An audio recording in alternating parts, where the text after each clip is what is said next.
در نامه های حضرت 4 ویژگی بوده، 4 تا. یکی از محققین که در نامه های حضرت کار کردن 4 ویژگی بوده. اولین ویژگی نامه حضرت این بوده که در رأس نوشته میکرده بود بسم الله الرحمن الرحیم، کل امر زیبا لم یبدأ بسم الله فهو الابتر. این ما در جوجانی خوانده بودیم که خوب یاد نگرفته بودیم که معنیش چیه. معنا میکردیم که هر امر زیبالی اگر آغاز به بسم الله نشود دم بریده هست. همین رقم معنا میدیم، همین دم بریده رو یاد گرفته بودیم. نه یکی از عرفا میگفت نه معنی حدیثی نیست. معنی حدیثی نیست. معنی حدیث چیه؟ کل امر زیبال لم یبدأ بسم الله فهو ابتر. معنای حدیث اینه که هر نامه تو توقع داری نامه اثر بگذاره.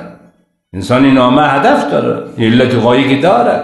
تو نامه نوشته میکنی برای رئیس جمهور، والی، ولسوال، یک معاون، یک رئیس، مدیر و هر کسی نامه امید داری که نامه اثر بگذاره.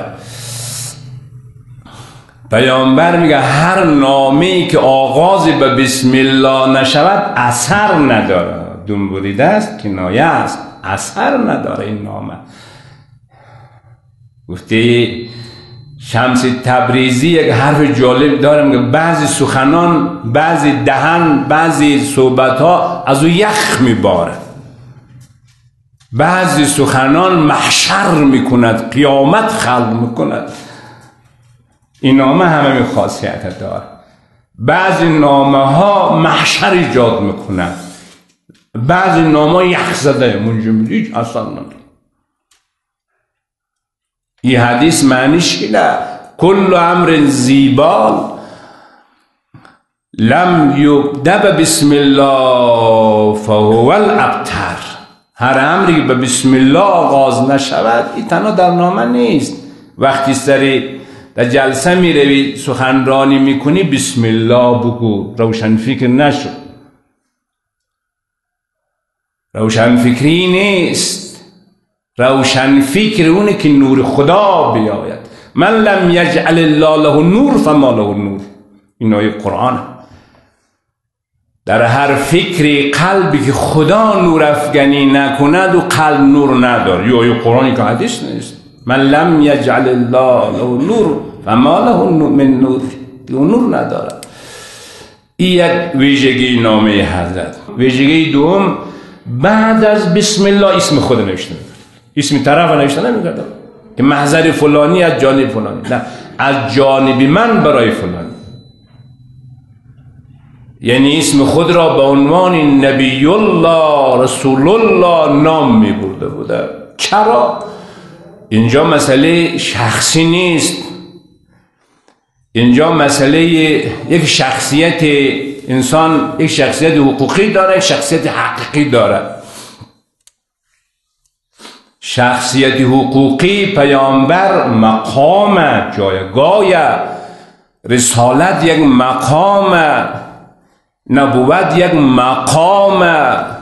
اینجا پیامبر به مقام احترام می‌گذاشت.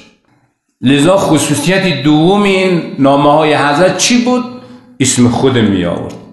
خصوصیت سوم این بود بعد اسم مخاطب را یا لقب مخاطب را می آورد. کلی نمی نوشت، جزئی می کرد. این 3 خصوصیت در نامه های حضرت. خصوصیت چهارم این بود موجز. خیر الکلام قل و دل و لم یمل. بهترین کلام است که مغز مطلب رو بگی. پس ویژگی 3 و 4 این بوده در نامه حضرت موجز، مستقیم میرفت روی اصل هدف. نامه‌نگاری از پیامبر یاد بگیر.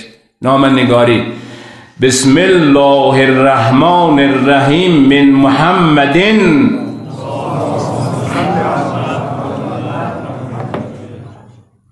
رسول الله الی کسرا عظیم فارس عظیم فارس، چون بزرگ فارس بود، شما فارس زبان بود دیگه. سلام علی من تبع الهدا، سلام بر خودش نمون، چون سلام نمون سلام را حضرت اینگونه قید نگاهی چی ذوقی خدایی بود دیگه. سلام علی من تبع الهدا و آمن بالله و رسوله و شهد ان لا اله الا الله وحده لا شریک له و ان محمدا عبده و رسوله. این تمام که مقام خود بیان میکنه. بعد ادعوک تو رو دعوت، به چی دعوت میکنم؟ که حکومت کنم سری تو؟ نه. ادعوک بدعایت الله، به دعوت خدا. فینی رسول الله الی الناس کافة لانذر من کان حیا و یحق القول علی الکافرین اسلم تسلم. اسلام بیار تا سالم بمانی در دنیا و آخرت.